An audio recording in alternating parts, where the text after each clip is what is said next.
Disgusting street rats like you belong behind steel gates, not anywhere near a royal palace." Those words would haunt billionaire Lord Riccardo Moretti for the rest of his life. I approached the crystal-tiled entrance of the Royal Nigerian Palace in my ragged brown coat, clutching a small cloth bag, the only thing I owned. I looked nothing like the guests who usually arrived here in chauffeured cars, wearing diamond-lined gowns and perfume worth more than a house. I looked like someone the wind could blow away. Another hopeless vagrant trying to sneak into the palace grounds. Lord Riccardo blocked my path with a smirk of contempt twisting his perfect face. His palm struck my cheek so hard my head snapped to the side. My cloth bag flew from my hands, sending my few belongings, a broken comb, stale bread, and my mother's torn necklace, scattering across the royal marble walkway like trash. He grabbed me by the collar, slammed me against the palace wall, and whispered with venom dripping from every syllable. "You homeless pests infect places meant for royalty. This palace is sacred. You are filth." The guards around him burst into laughter, some recording on their phones, others shaking their heads like my existence offended the sun. My cheek throbbed, but my eyes locked, not on him, but on the golden crest above the palace gates. Royal Bavaria, home of the crowned future. Just a few steps away from the world I belong to, yet separated from it like heaven and earth. Have you ever witnessed instant destiny reversal? Inside the palace lobby, Riccardo adjusted his suit and cleared his throat. He had done this many times. Insult, humiliate, erase, move on. Men like him believed money rewrote truth, and power rewrote history. "She tried to force her way into palace property," Riccardo announced loudly, enjoying the attention he gathered. "Probably a thief looking for coins or leftovers." I sat quietly on the palace staircase, my belongings scattered at my feet, a bruise darkening beneath my eye. My silence irritated him more than any insult ever could. He leaned closer one last time. "You people always claim to be something important. Princesses, nobles, heirs, anything but the trash you truly are." But I didn't look at him. I looked at the throne emblem etched into the palace door. The very throne tied to my bloodline. Just a few hours later, that same billionaire would watch me walk past the royal guards not as a homeless girl, but as the rightful heiress to the princess seat. Inside the palace entrance hall, Lord Riccardo straightened his charcoal silk suit, clearing his throat as though nothing more than dust had touched his hand. He stood taller, fixing his hair, placing his wristwatch back into perfect alignment, the same hand that had struck me. The royal guards repositioned themselves, pretending they had witnessed nothing but routine security enforcement. To them, the wealthy could do no wrong, and the homeless had no right to breathe. "Your Majesty's guests will start arriving soon," one guard murmured, attempting to sound professional. Riccardo exhaled proudly. "Then it's perfect timing. The royal palace should never look accessible to her kind." He glanced back at me with cold superiority before addressing the nearest guard. "Make sure she doesn't get anywhere near the princess line of sight. We can't have beggars ruining today's ceremony." His voice carried authority that didn't belong to him, but money often masquerades as bloodline. One guard nodded sharply. "Understood, sir." Another guard whispered, "She looks like she's been living in the abandoned metro tunnels. What if she carries diseases or fleas?" Laughter trembled through their armor. I didn't respond. I gathered my scattered possessions slowly, my fingers trembling not from fear, but from the storm forming inside me. My mother's necklace lay near Riccardo's polished shoe. He noticed and intentionally stepped on it, grinding the fragile pendant into the marble. "Trash deserves to stay where it fell," he sneered. Something inside my chest cracked, not the necklace, but my silence. However, I did not speak. I simply lifted my chin and memorized every face around me, the way a witness stores evidence before presenting it to the throne. One guard finally gestured arrogantly. "Stand up and leave before we drag you into the royal waste yard." Instead of leaving, I asked with a calm, level tone, "Is this how the palace welcomes all citizens, or only those without wealth?" The guard scoffed. "You have no right to question what happens here. This land belongs to the crown, not street dirt like you." Riccardo smirked again, amused by my audacity. "That's enough entertainment," he declared. "I'll inform Princess Celine that the palace perimeter is secure. Today is her official public recognition ceremony, And we don't need gutter creatures ruining the royal view. Recognition ceremony. My heart paused. I hadn't been anywhere near the palace for months, so I had not heard the news. Today was the grand ceremony, the public announcement to confirm the heir who would soon sit beside the king. And they believed it was Princess Celine. But blood carries truth silently. Paper only tells the version power prefers. I clutched my crushed necklace, held my head high, and whispered to myself, "They are preparing the wrong heir." What none of them understood, not the billionaire, not the guards, not even the soon-to-be-announced princess, was that destiny has perfect hearing, and it had just started leaning toward me. Ricardo strutted through the palace entrance, heading toward the silver-lined reception corridor where nobles, foreign investors, royal advisors, and media crews were gathering. The palace chandeliers glowed like falling stars, reflecting against crystal floors polished so perfectly one could see their future in them, or in my case, the future they thought I'd never reach. I remained outside the main hall, sitting on the cold marble step, nursing the throbbing mark across my cheek. But pain wasn't my focus. My thoughts were trapped somewhere deeper, in a memory I'd spent years trying to bury. The day my mother whispered my true name. Most people on the streets called me Amara the beggar, but my birth name, the one only my mother dared speak, was Amara Celine de Veria, the firstborn daughter of the royal bloodline. The world believed Princess Celine, the king's late-adopted daughter, was the rightful heir. She was pampered, trained, and crowned in waiting. I, the true-born child, was discarded to protect a secret wrapped in betrayal, prophecy, and fear. My mother, once the king's concubine, had been exiled when powerful forces argued that a child born from a common woman could not inherit the throne. To keep me alive, she fled with me at 3 months old.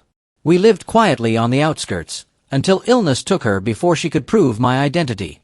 She died clutching this necklace. My fingers tightened around it. Even shattered, it was still royal property, engraved with a crest only one person in this kingdom could identify. Not the king. Not the council. Not Princess Celine. But the royal historian, an elderly scholar known for guarding ancient royal births and bloodline scrolls. His name, Sir Malachi Rowan, last seen in the palace archives. If he could see me, if he could compare the necklace to the ancient records, my identity could no longer be erased. I wiped my tears with the back of my hand, not out of sorrow, but preparation. I stood slowly, ignoring the stairs, and walked toward the palace entrance again. A guard blocked me with a spear. "You again," he snorted. "Go back to your gutter. The royals don't mingle with failures." I looked directly into his eyes. "I need to speak with Sir Malachi Rowan. It's a matter of royal blood." His laughter echoed across the courtyard. "Royal blood. You. The only place you'll ever sit is on dirt." Behind him, Ricardo turned back briefly, entertained. "Let her dream," he mocked. "Even rats imagine they're lions when no one's watching." I didn't blink. "History decides identity," I replied softly, "not wealth." For a split second, his smirk faltered. He had no idea that the girl he slapped that morning would soon rise higher than the princess he praised. The guard refused to move, spear lowered like I was a threat rather than a human being. His armor gleamed under the palace lights, but his heart was duller than the rust beneath the bridge I slept under. "No audience, no archivist, no scholar will waste their time on you," he snapped. "Step away, or I will call the Royal Enforcement Unit." I inhaled slowly, letting silence become my shield, not my weakness. Inside the palace, music swelled, violin strings, harp melodies, ceremonial drums. I could hear the announcer declaring the arrival of noble families, one after another. Duke of Harrington, Lady Aurelia of the East Wing, Sir Valerio of the Silver Guard, Princess Celine's personal council. The kingdom was assembling. The girl they believed was the rightful heir was minutes away from being presented before the world, a woman coated in privilege, dressed in gold, raised in silk, and celebrated for a story that was never hers. My pulse sharpened. But destiny has a way of weaving through locked doors. Suddenly, an elderly man dressed in long Royal Navy robes, carrying ancient scrolls strapped across his chest, stepped into the courtyard escorted by 2 young clerks. His beard was white as winter, his eyes deep like forgotten libraries, and he walked with the authority of knowledge rather than power. A whisper rushed through nearby soldiers. Royal Archivist. Royal Genealogist. Keeper of Bloodline Records. Sir Malachi Rowan. My heartbeat stumbled. Without thinking, I stepped forward and whispered, loud enough only for him. Sir Rowan, do you recognize this symbol? I held up the fractured necklace. One guard tried to shove me away, but Sir Rowan lifted his hand, halting everyone. The courtyard froze. His eyes scanned my face, not with disgust, but calculation, detail by detail, the shape of my eyes, the birthmark on my collarbone, the subtle curl of my hair, and finally the emblem carved into my broken pendant. His pupils dilated. His hand trembled. And then, in a voice barely above a whisper, but sharp enough to strike history itself, he said, "By the stars above, it cannot be. Those are her eyes." Ricardo turned, irritated by the distraction. "You know this beggar?" he asked, half amused, half annoyed. Sir Rowan ignored him completely, stepping closer to me, voice unsteady. "Child, where did you get that necklace?" "It was my mother's," I answered. "She said my name was not just Amara, but Amara Celine de Veria." Gasps rippled like wind against a tapestry. Ricardo scoffed loudly. "This is insane. She's performing a fairy tale scam. Royal blood isn't carried by street filth." Sir Rowan's voice shifted, from shock to authority. "No, Ricardo. Royal blood is not seen in clothes. It is recognized in lineage. And I have seen her eyes before, in the face of the king when he was young." Silence. Deadly. A silence that felt like the kingdom stopped breathing. The courtyard shifted. Guards, nobles, servants, even passers-by, froze mid-step, as if the air itself had thickened. Sir Rowan's declaration hovered above us like a blade suspended by a single thread. Ricardo blinked twice, confusion flickering before arrogance returned. "Her eyes," he scoffed. "So what? Street beggars have eyes too. That doesn't make them royalty." But Sir Rowan didn't look away from me. His gaze was fixed, unblinking, trembling with a recognition he couldn't deny. He pointed at my necklace, his voice almost reverent. "That emblem is not worn by citizens, nor by nobles, but only by those born within the sacred line of succession." A murmur rippled through the soldiers. "That pendant," he continued, "was gifted only once in the last 20 years, to the king's secret firstborn daughter." I felt my throat tighten. The guards exchanged uneasy glances. They had mocked me, shoved me, laughed at me, unaware they were humiliating someone the crown itself had tried to erase. Ricardo stepped closer, his jaw tightening. "This is ridiculous. She's a nobody. A con artist. And you," he pointed at Sir Rowan, "are being fooled by a trinket she probably stole." Sir Rowan turned toward him, eyes narrowing with scholar's authority sharpened into wrath. "Lord Moretti, this trinket is engraved with the ancient royal sigil, the one sealed by the king's blood decades ago. Not even thieves dare touch it, let alone steal it." I felt the weight of the truth settling around me like invisible armor. A younger guard whispered to another, "Wait, didn't the king's concubine vanish with a newborn girl 19 years ago?" His companion elbowed him sharply. "Keep your voice down. That story was forbidden." Ricardo laughed a little too loudly. "Even if she has some old pendant, it proves nothing. She's filthy. Look at her clothes, her hair." Sir Rowan cut him off sharply. "Royalty is not determined by garments. It is determined by lineage, and lineage is written in the eyes, the bone structure, the birthmark." My breath hitched. Sir Rowan slowly extended a trembling hand toward my collarbone. "There," he whispered. "The crescent-shaped birthmark of the Diverian blood. The mark of the rightful heir." Gasps exploded like fireworks. One guard actually stepped backward, face pale. Ricardo stiffened, his confidence draining like sand through his fingers. "No, no, this is impossible." Sir Rowan turned to the guards, his voice now commanding. "Send word to the king's chamber. Inform him that the bloodline he believed extinguished is standing at his gates." The guards didn't move. Some out of shock, some out of fear, some out of guilt for what they had allowed to happen. Ricardo, desperate now, barked. Don't listen to him. She's lying. She's manipulating you. This is nonsense. But for the first time since the slap, his voice wasn't confident. It was cracking. Sir Rowan's final words struck harder than any slap ever could. Lord Moretti, the girl you humiliated today may very well be the true princess of Deveria. And the courtyard erupted into chaos. Chaos spread through the courtyard like wildfire. Some guards whispered, others stared at me as though they were suddenly seeing a crown floating above my head. A few even lowered their weapons instinctively, unsure if they had just committed royal treason in broad daylight. Lord Ricardo's mask of confidence shattered. This is absurd, he shouted, his voice breaking. She's playing you all. She's filthy, homeless, unstable. Look at her. But for the first time, his insults landed with no audience applause. A senior guard, Captain Idris, stepped forward, older, wiser, and not easily swayed by panic. He examined the pendant, the birthmark, and then slowly turned to Sir Rowan. Are you saying she might truly be of royal descent? Sir Rowan didn't blink. I am saying this must be verified immediately, and that no one should lay another hand on her until the truth is confirmed. Captain Idris' eyes widened slightly, recognition dawning, then he signaled to two guards. Lower your weapons. Nobody touches her again. The shift in tone struck Ricardo like a hammer.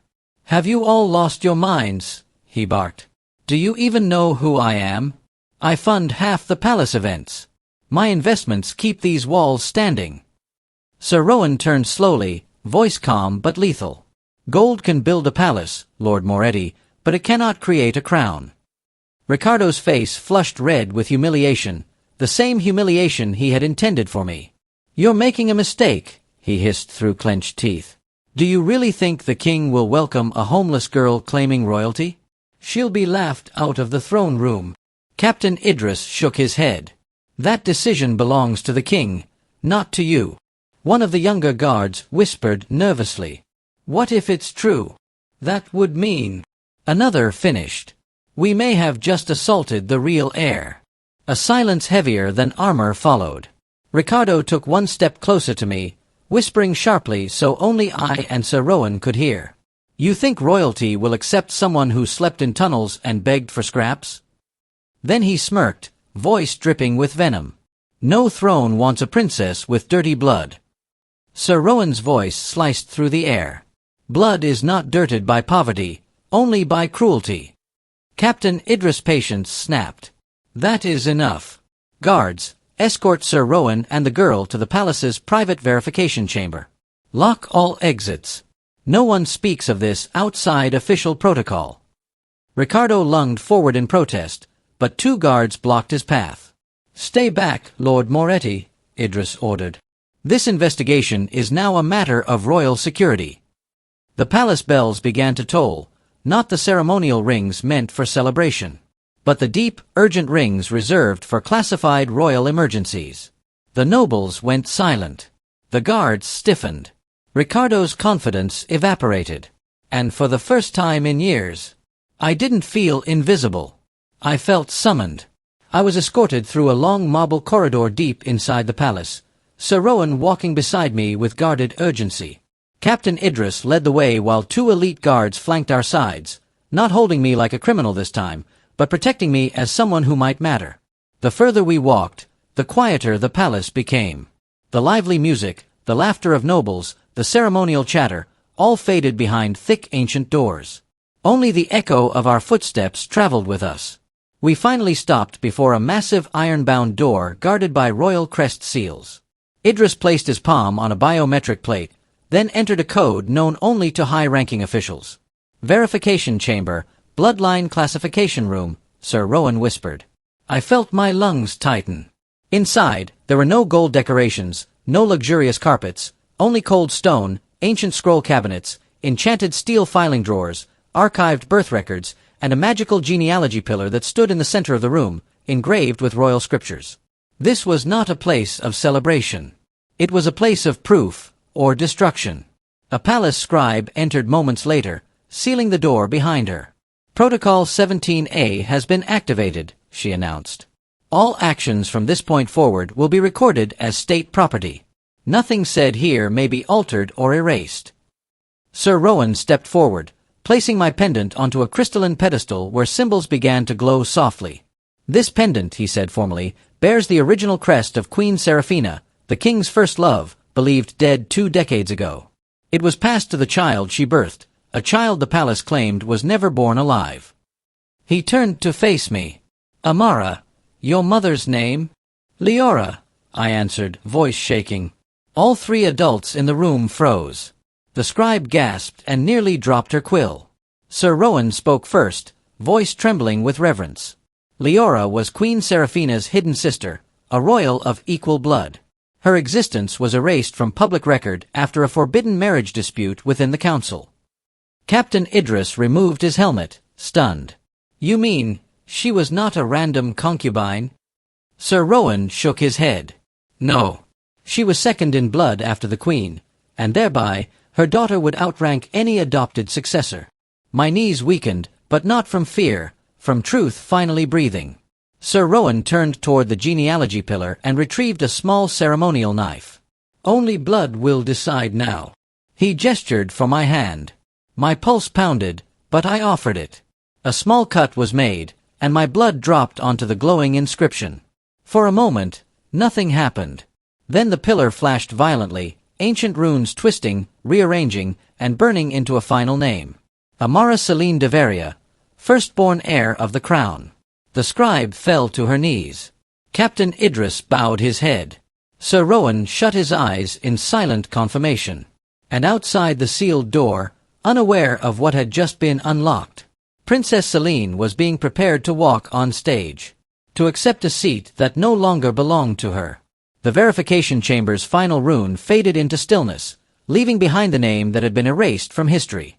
My name. My birthright. My destiny. Sir Rowan bowed his head. Captain Idris stood at attention, and the palace scribe could barely breathe as she whispered. The throne was never vacant. It was stolen.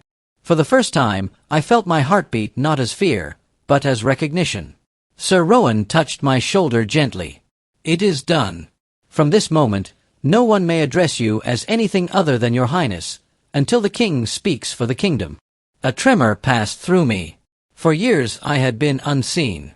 Now, I could not be unseen even if I begged to. But royalty is never crowned without an enemy hearing the news first. A loud metallic clang echoed from outside, a rushed voice, muffled, angry. Then another, followed by hurried, overlapping whispers. Sir Rowan stiffened. Someone has triggered an unauthorized palace movement alert, he said, rushing to the chamber door. Captain Idris cursed under his breath. It's Lord Moretti. If he heard a fraction of what happened here, he will not wait for the king. He will try to destroy evidence first. The scribe paled. Should we call for Royal Elite Guard backup? No, Idris snapped. Too many ears, too many loyalties. Until the king hears it with his own ears, this truth must remain protected and silent. The torches flickered. The room felt smaller. Even air seemed dangerous. Sir Rowan unlocked a hidden compartment beneath the genealogy pillar, retrieving a sealed scroll, ancient and marked with the royal sigil, the kind of document that could dethrone a monarch without debate. This record must be delivered to the king personally, he whispered.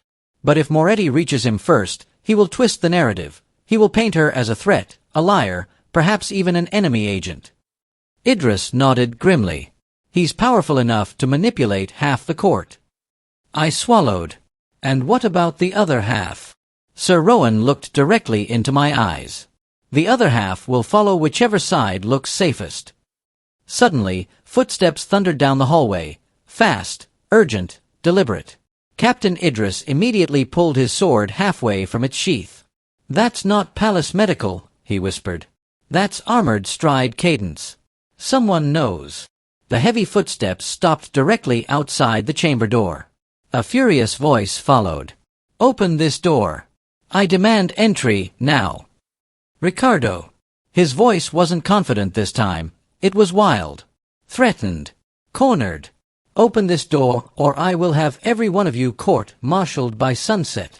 Captain Idris positioned himself between me and the door, blade fully drawn. Sir Rowan whispered softly, "Highness, from this moment on, your life is no longer in danger because you are homeless, but because you are rightful." The chamber lock bolts rattled as Ricardo slammed his fist against the iron. "Let me in. I know what you're hiding." Idris leaned in and whispered to me, "Prepare yourself. The crown has enemies long before it has allies." And then, the door began to open. The chamber door burst open with a force that made the iron hinges shriek.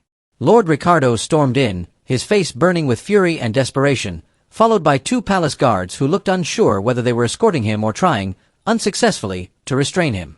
"What in the name of the crown is happening in here?" he barked. "You're all conspiring with a fraud, inside palace walls." Captain Idris stepped forward, sword raised. "This room is under restricted verification protocol. You were not authorized to enter." Ricardo laughed, sharp and mocking. "Oh, I don't need authorization. The king summoned me personally for today's ceremony, and I hold diplomatic immunity within this palace. You answer to me." No one responded. Ricardo's eyes zeroed in on the glowing pillar, the royal birthmark still exposed on my skin, and the ancient scroll clutched tightly in Sir Rowan's hand. His face went pale, then twisted with rage. No, you cannot be serious. You're actually entertaining this street creature's fantasy." He pointed at me, voice trembling with unfiltered contempt. "She is filth. She sleeps in drainage tunnels. She is diseased. She is nothing." His words didn't hurt anymore. They revealed his fear. Sir Rowan turned slowly, his voice icy calm. "Lord Moretti, today the palace saw more truth in one drop of her blood than it has seen in years of your influence." Ricardo clenched his fists. "That pendant could be forged. The birthmark could be tattooed. The pillar could malfunction. She could be working with enemies of the crown. And all of you," he glared at Idris and Rowan, "could be imprisoned for treason before sunset." Captain Idris did not flinch. "The king will decide." Ricardo stepped closer, lowering his voice into a venomous whisper. "You really think the king will replace his publicly adored princess, the one he groomed for years, with a homeless sewer rat? There would be riots. The nobles would revolt. The council would block it. And the people would mock her until death." He smirked, regaining confidence. "The palace doesn't need the truth.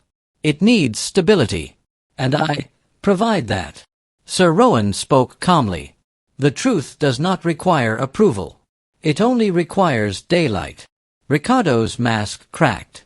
"Well then," he growled, "let's show it daylight." He snapped his fingers. "I want this girl taken to the Grand Throne Hall immediately.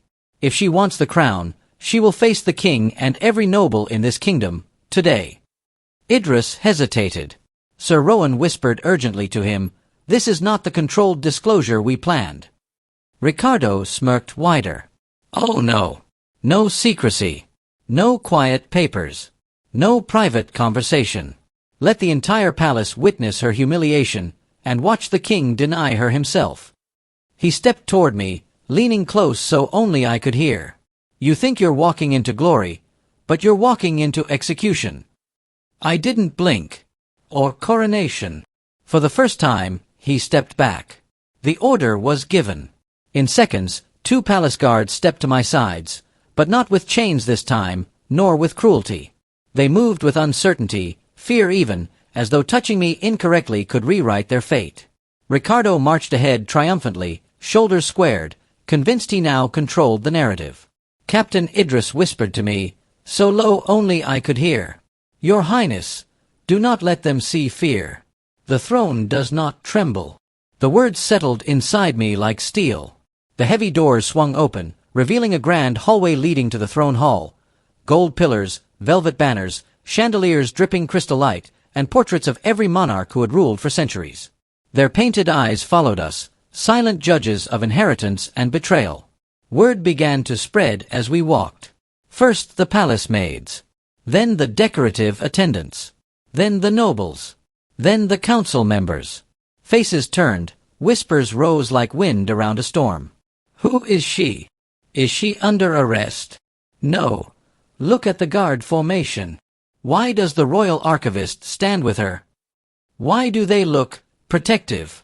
She looks like someone I've seen before. The corridor widened into a massive ceremonial foyer, where hundreds had gathered for Princess Celine's recognition ceremony. A long red carpet stretched toward colossal double doors embroidered with a Nigerian crest, the entrance to the throne hall. Princess Celine herself appeared at the far end, dressed in a breathtaking white gold gown embroidered with star thread. A delicate diamond crown rested on her head, her expression soft, elegant, trained, until she saw me. Confusion first. Then discomfort. Then irritation, as though my existence stained the ceremony's perfection. "Who is that girl?" Celine asked Ricardo, her voice low but sharp. "A delusional beggar," he replied through clenched teeth, "who claims she has royal blood." The nobles around us gasped and then stared at me with disgust sharpened by curiosity. Royal scandals are always more thrilling than royal ceremonies. Princess Celine stepped closer, her heels clicking like measured judgment. She examined my face, truly looked, and for a moment something flickered across her eyes. Not recognition, but unease. "What is she doing here?" Celine demanded. Ricardo seized his moment. "She insists she has royal lineage. We brought her here so the king can dismiss her madness publicly." Celine scoffed lightly, but her voice wavered. "Royal blood cannot come from street gutters." It was the exact sentence Ricardo had used, and I realized instantly that cruelty learns from cruelty. At that moment, Sir Rowan stepped forward. "Your Highness," he addressed Celine carefully, "before speaking further, please remember that birth does not announce itself in clothing, nor in comfort, nor in privilege, but in truth." The crowd stiffened. One noblewoman muttered, "She has the queen's eyes." Another whispered, "And the king's chin." A hush spread, heavier than any royal decree. Before anyone could react further, the grand throne hall doors slowly began to open from the inside, revealing an approaching royal silhouette. The king had arrived. The throne hall fell silent as King Aldrich of Bavaria entered, tall, dignified, robed in midnight blue velvet trimmed with silver, wearing the crown of eternal sovereignty. His presence alone commanded silence. Even the chandeliers seemed to dim in respect. Princess Celine bowed gracefully. Ricardo bowed theatrically. The nobles bowed out of duty. I remained still, unsure which posture belonged to truth. The king took his seat on the throne, looking over the assembled crowd. "What is the meaning of this disruption?" he asked, calm but edged with authority.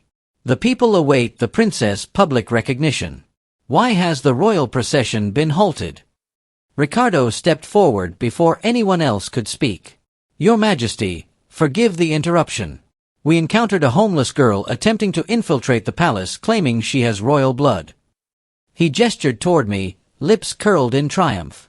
"I believed it necessary to bring her here so your Majesty could extinguish the delusion publicly before rumors spread."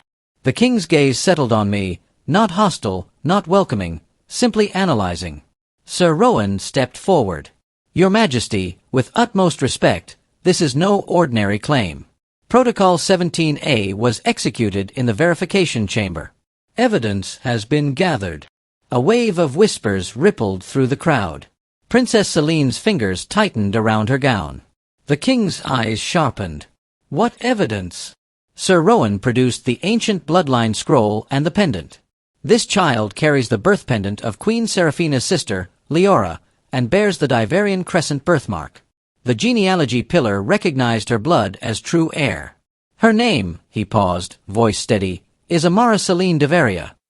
Nothing moved. Even the flames in the torches seemed frozen. The king stared at the pendant, and his composed expression faltered. Ricardo immediately interjected. "Your Majesty, surely you see the trick. Anyone can claim a name. Anyone can manipulate." The king cut him off with a raised hand. "Silence." Ricardo froze. The king stood slowly and descended the steps, stopping directly in front of me. His eyes searched mine, deeply, painfully, like a man confronting a ghost. "What was your mother's name?" he asked quietly. "Leora," I whispered. The king staggered back as if struck. The hall erupted, gasps, shock, denial, fear. Princess Celine's face drained of color. "That cannot be," she murmured. I am the princess." The king looked at her with sorrow. "You were raised as princess, but you were not born as one." Celine shook her head violently. No, I trained for this. I earned this. She is nothing compared to me." Then she pointed at me, voice breaking. "She is a street girl." The king turned back to me, tears foaming. "I searched for you," he whispered. "I was told you died with your mother." Ricardo, sensing collapse, lunged forward. "Your Majesty, you cannot replace the chosen princess with a street rat." The king snapped. "Lord Moretti, you slapped and humiliated the rightful heir of Deveria." Gasps. Horror. Ricardo froze. "And now," the king concluded, voice thunderous, "the entire kingdom will know exactly what you have done." The king's command echoed through the hall like thunder rolling across mountains. Every noble, advisor, guard, and servant stood frozen, unsure whether they were living history or witnessing the undoing of it. King Aldrich turned to Captain Idris. "Detain Lord Moretti. He will face charges for aggression against the royal heir, abuse of power, and defamation against the crown." Ricardo's arrogance dissolved instantly. "You can't do this. I am the wealth that keeps this palace alive. I am—" "No," the king interrupted. "You are the rot that poisoned its gates." Guards seized Ricardo, and for the first time, he was the one being dragged, not with celebration watching, but disgrace. Princess Celine stood trembling, eyes glossy with denial and heartbreak. I was supposed to be the princess. I studied. I trained. I sacrificed my life for this palace, and now you give it to her." The king approached her gently. "You were loved, Celine. Truly. But we cannot build a throne on a lie, even if the lie was comfortable." Her voice cracked. "So what am I now?" He held her hands. "You are still family, but no longer the heir." She turned toward me, not with hatred, but with a wounded soul searching for a place to land. I faced her directly. "I never came to steal your crown," I said softly. "I only came for the truth. We were both victims of someone else's fear." Her tears fell silently, and she slowly nodded, acceptance beginning where entitlement ended. The king then stood before the crowd, raising his hand for silence.